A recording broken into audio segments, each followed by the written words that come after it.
Adom TV Badwam so edie anopa ye braso se wote ye nkase no ebie die to dwa omu bi ya wo betini NHIS mpanimfo gu so dindindin hwe se dialysis no o mehwe na nsiachi ba no ye de aka ho pani bia wabene wo sikasem nsam de nsem bia to dwa chirem se nei so mai ye mpani bebre a na gina se wona ye de won ka no ayedin tia eno ne nsem bi na anopa ye mede bro sa Adom TV Badwam Kasia, Yedem live on Facebook/Adom TV, Go TV 119, DSTV 280, Medidi Afia Amankwa Tamaklo. Afia ni dia mutie said and some niche mu ankasa etie. Penny Kwancha for the National Health Insurance Authority, Dr. Bernard Okoboy, nene wadi sama hudu to jachire mu se womani da kwan pa den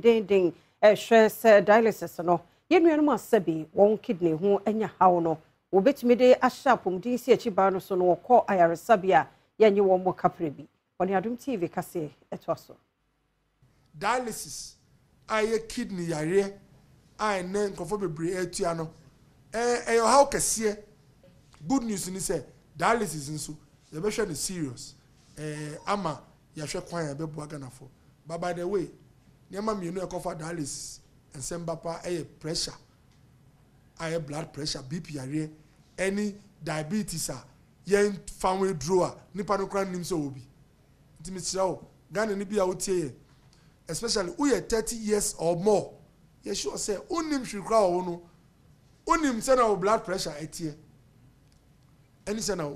sugar sutie. So utina hana o BP 170-100. Na unima in the next 5 years, ube start dialysis. But BP was true. Na ye start ma undro anaye ma ye kire kwa ba so a ene ye ohunson o sugar anopai 19 na undi nam a unya aware in the next 5-10 years there by all means obey dialysis patient. And please, as for these two conditions, yes remo third one so I very common bibidro nya boni but bibidro a unim there any measuring cup utanuma etimidia sem eba. The commonest cause of kidney and liver disease apart from blood pressure and hypertension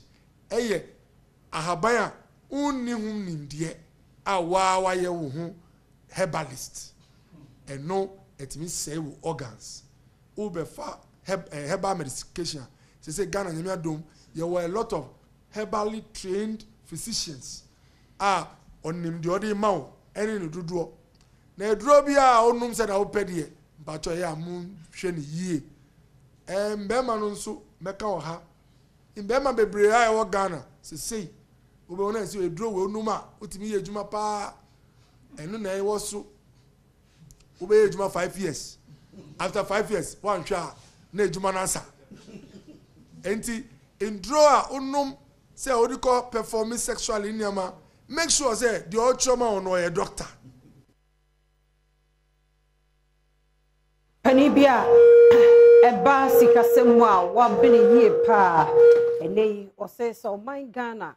sikasemu da wo de day yonom ne ade aba fam a na eyade se won mu a ya na yede won mo ka gege mo afiri won mo hono na won mabre won ho asentia Ora Michael anan ni Adom TV kase edin komoyi. So say imbalances no are corrected, you stabilize in terms of your financial sector, in terms of the currency now, and on the ankamekacho said debi, you stabilize here. Is there some calmness in the system? Like I say, yes, there has been some calmness in the system because of the absence of external pressure. Bia any yes so and known I did some sort of comfort when you look at inflation that is also the calmness inflation is kind of flattening,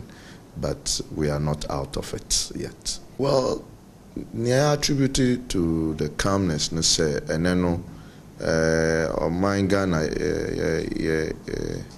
pressure beyond ni yeswa say yanko pay foreign currency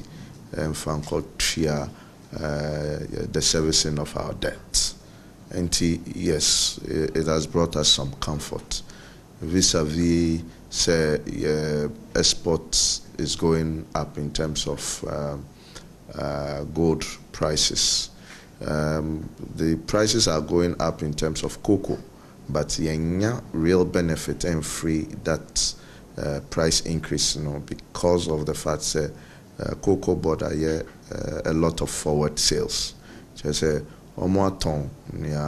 almost ton, and then almost ton in an agreement form with a fixed price data, and we are not really getting real benefit out of price so in terms of cocoa price.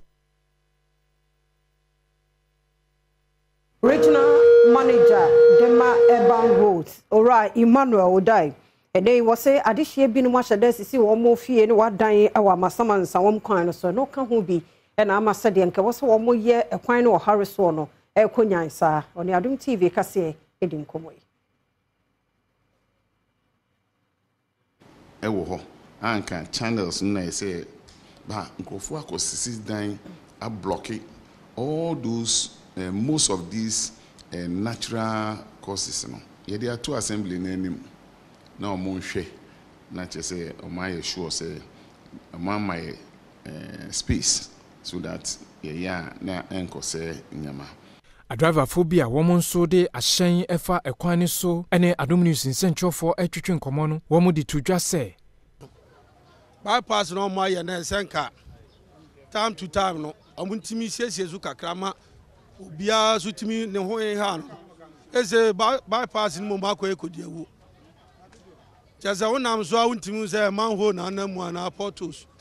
etiama untimi nya adwuma nsa de ho beto portos pa afi no mo fele portos no enti de esro mo say mpanifo no hwe na diversion no ma ye na emwaye engineer no edito Adom News nsentro for enim say womo de niam egu akwam ama portos awodo no womo kata so womo ahwe say traffic nso ebekofom control no omo traffic management no ye so perfect nti omo tumi manage baby abet say na say omo abaye ho adwuma I mean one ebia say bibi bakra e ban na ye raise omo attention to it na they quickly tackle it. There is one of the contractors.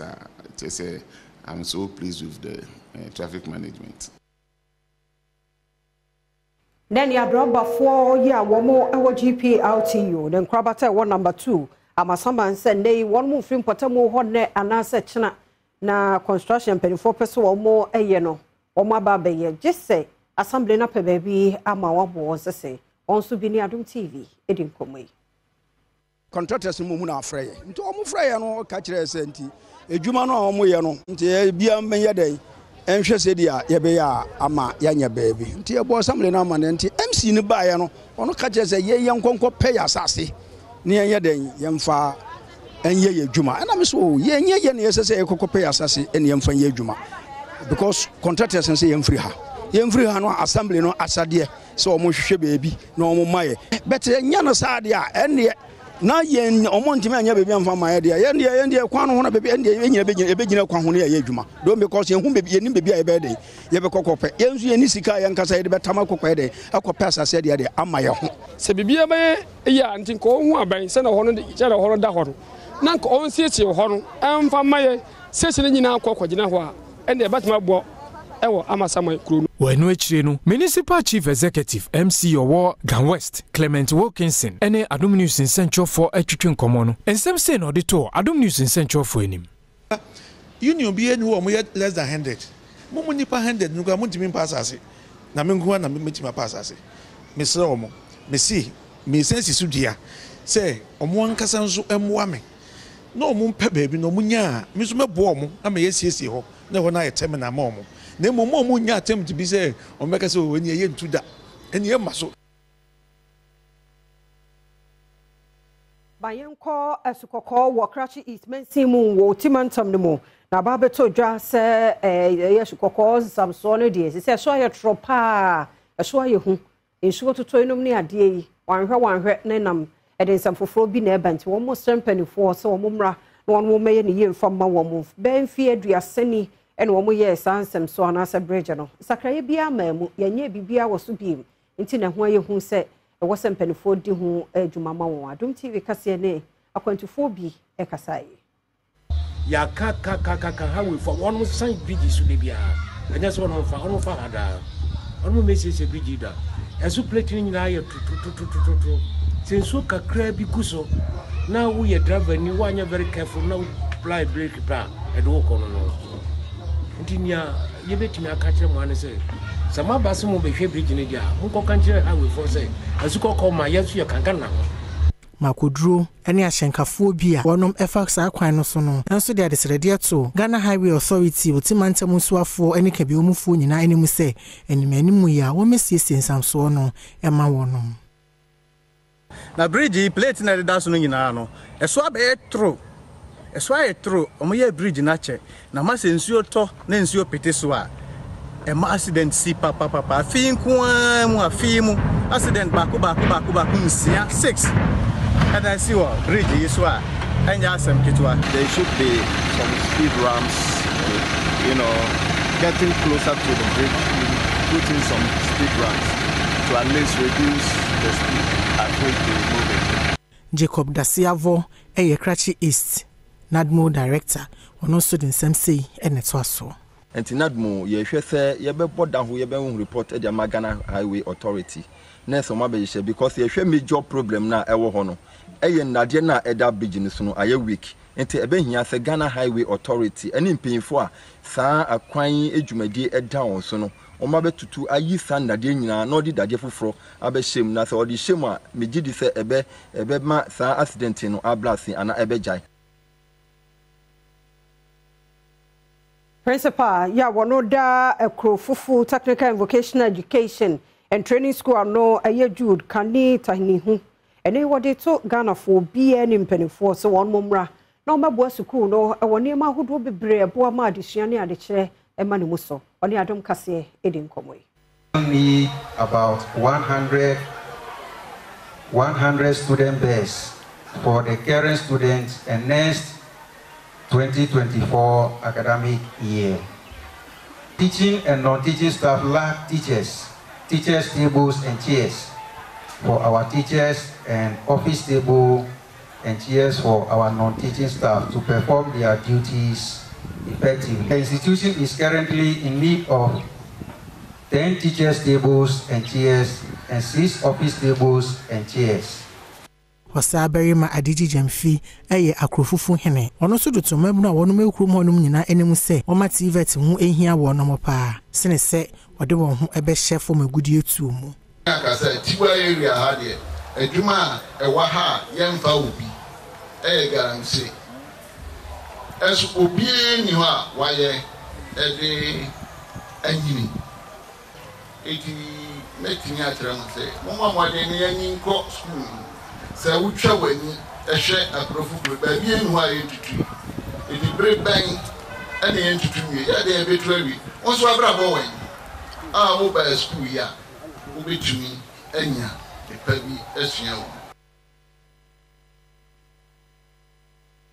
Suku Penny ya wada Elanda Junior High School Jom Robinson no Western Region ora Anthony Aka say at the Strepa no de Ministry of Education eni obi bia say nei abe for computer ya wo bia you should be won suku no de wo mu ni bi nti ya na me wo muto sini e wo saa kwan no so penifo me bi ma won na adesua e wo ICT mu so e ma ne mu so.